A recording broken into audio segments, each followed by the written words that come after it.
What is a supernatural event that happened in your life that just cannot be explained? I had a dream once about my high school best friend who had moved out of state and started a family. I hadn't seen her or spoken to her in at least 10 years and had never met her child, except seeing pictures posts on Facebook and commenting on them. In my dream I was walking down a street at night and out of nowhere her little girl appears next to me and I asked her, "Where is your mama? Why are you by yourself?" I remember her taking me to some bushes near a random house on the street and finding my friend in bad shape, beaten up or something, on the ground, and I remember running to the door of the random house screaming for help and to call the police. This is all I can recall from the dream, but I think there may have been a little more. The next day, I wake up and think to myself, man, that was weird. Maybe I dreamt of her because we had just spoken a little in comments of a Facebook post. I should send her a message. I go on about my day, go to work, get home later that day and sit on my couch and scroll through Facebook. Bam. 1000 posts, rest in peace, etc. All of them tagged my friend and her daughter. I thought, what in the actual FCK? At that point there was no information as to what had happened, so I thought it must have been a car accident or something. Over the course of the next few weeks to months, more and more information came out and it was not an accident. My friend and her sweet baby had been murdered by some animal. I won't refer to them as a person. This happened about 5 years ago. I still remember the main parts of the dream vividly. I still am a little horrified that I had this dream that night when it was happening possibly. I haven't been able to tell anyone else about it either because just thinking about it gives me chills. Early into my now wife and I's relationship I had a dream about her in childbirth. Very vivid and long. Like I spent days in the hospital with her and everything was in a strange twilight. When it came time to deliver, things went very wrong and she and baby ended up passing away. I woke up quite shook naturally but brushed it off. I am a nurse and have had to deal with traumatic OB situations before, and I chalked it up to me dealing with that stress through a dream. 6 years later and my wife is pregnant. I have forgotten the dream by now. I get a call late into the 3rd trimester while I am on shift. Wife is going to the ER for a bad BP. I get off my shift and go to meet her. As soon as I step into the room I remember my dream. It's the same damn room, which is extra spooky because the hospital we were at wasn't even built when I had the dream. This is last year, right when lockdown started. My wife has admitted they want to wait a week to deliver if possible. She will be kept in a twilight state until that time. So it's me in this room eerily isolated as the world around us is frozen and my wife is incoherent mere feet away. Lingering for days in this room I brushed off my dream, trying to manage my anxiety and stress. Come showtime my wife gets ready to begin pushing and it's exactly the same scenario as my dream. Things start going poorly, but the DR thinks delivery is still possible. But at this point I finally freak out into full panic and demand a C-section for my wife. The DR, I can tell, wants to argue, but I think my outburst made her step back and reassess the situation and she made the call for emergency C-section. Took 10 minutes for me to get taken back and as I'm in the OR I see my baby come out lifeless. They do everything they can and manage to resuscitate her. In the meantime my wife is doing poorly and they are scrambling to control her bleeding. I follow the baby out knowing there's really nothing I can do. Baby gets life flighted to another hospital. But before we go I see my wife stable and headed to the ICU. Both my wife and baby are critical but alive. Today they are both thriving and my baby is 16 months and just a tornado of energy. I don't know that they would be alive if not for that dream and it causing me to freak out and demand a change in plan.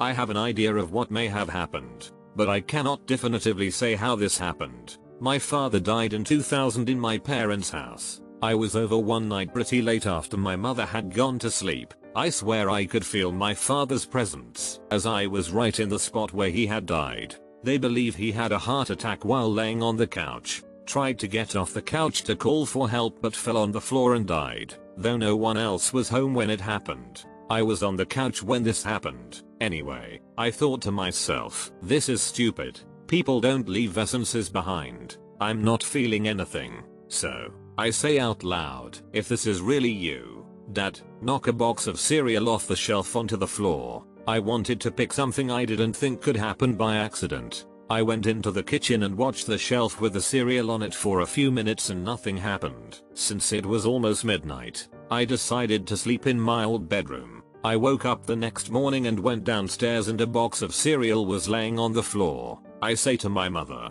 "Did you knock that cereal onto the floor?" She said no. It was like that when she woke up. So, what the F, man. However, my mother had a cat. I'm guessing the cat did it, but I don't know for sure. If she'd gotten on the shelf, everything would have been knocked around and messy from her. Everything else was in its normal position. Just the box of cereal was on the floor. I mean, regardless, it has to have been the cat, right? And for anyone asking, my mother also told me, months before this happened, that she felt my father get in bed with her one night after he died. She said, "Go away, Greg, you're dead. You don't need to go to bed anymore." And she says she felt him get out of the bed after that. Weird. My mother despised my father by the end of his life, though they remained married. It's not surprising she told him to GTFO. Apparently we lived with a benign spirit in our house for 3.5 years. This is my mother's account of what happened because my sister and I didn't see anything at the time. Only my brother, his best friend and my mother saw it. Back when we were living in South Africa, we had moved into an apartment which we had bought. The moving in was actually quite eventful because a mother and her son were renting the place before, and although they had been notified, they decided to stay past the date that was given to them. I'm not really sure about the details to that as I was around 7 or 8. Long story short, we moved in and started settling. After putting us to bed, my mother decided to stay up and watch TV. My brother was out with his friends. As she's watching whatever show was on at the time, she glances to our only plant in the house, which is about a 1.5 m tall, and sees a man roughly the same height as the plant standing under one of its leaves. Noping out of that, she gets up and flicks the lights on. He's not there. Calling it a night, she goes to bed. The next day, or maybe 2 days later, I'm not sure on that detail, at breakfast my brother, who was around 16 at the time, picked up a piece of bread, turned around to the plant and said, "Hey Michael, want some?" Laughing, my mother asks him who Michael is, and he says Michael's the guy standing under the plant at night. Mind you, my mother didn't say anything to anyone about Michael to not freak us out. My brother's best friend was also over that morning.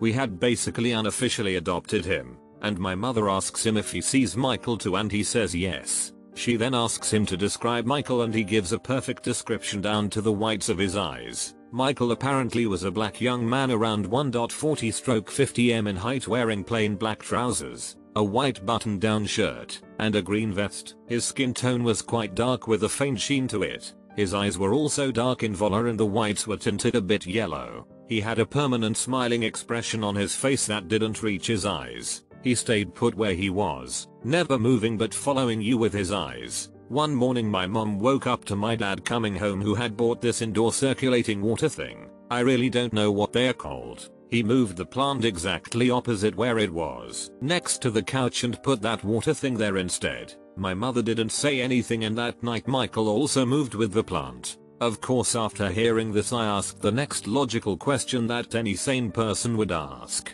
Why the F didn't she just throw away the plant? She said it never occurred to her facepam. So yeah, that is the story of Michael, the benign smiling spirit that was a part of our family for some time.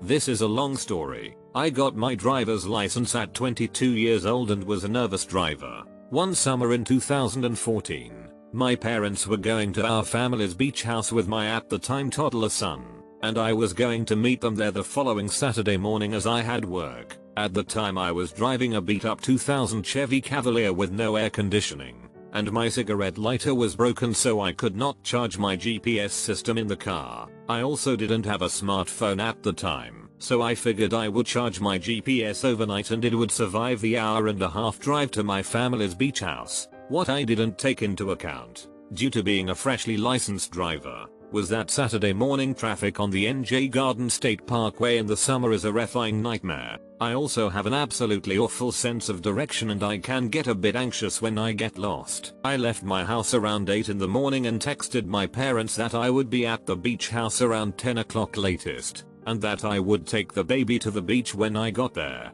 By 10:45 I was sitting in dead stop of traffic, sweating my butt off as there was no breeze. The GPS suggested I take a different exit than I normally would, and I jumped at the chance to get off the parkway. Whatever exit it wanted me to take also brought me to more dead stop traffic. At this point, my GPS was about to die and I had no idea where I was going. I didn't even have a bottle of water on me. Around 12:30, I was driving through random towns with no idea where I was. Covered in sweat, my GPS had been dead for hours and I was on the verge of a nervous breakdown. I called my parents, who had no idea where I was, and they suggested I stop somewhere to ask for directions. But when I did find a fire station, no one was inside. I went back to my car utterly defeated and burst into tears. I didn't know what to do and was half afraid I would never find my way home.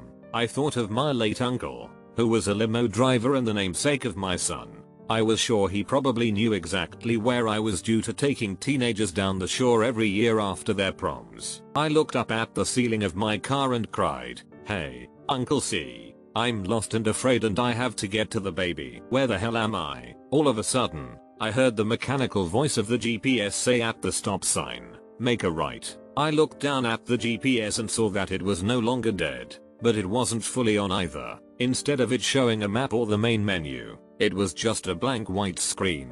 It repeated to me, at the stop sign, "Make a right." I figured I had maybe a minute or so before it died again, so I went to the stop sign and made the right. The GPS directed me for the next half an hour to the front of my family's beach house. As soon as I parked the car, instead of the typical "you have reached your destination" that the GPS usually said, it just went, "Goodbye," and then died again. I had never heard it say goodbye to me before that day, and I never heard it say that again. My family and I are convinced that my uncle helped me find my way home through the GPS. And yes, I got a smartphone that same year for Christmas, so I would always have access to the GPS.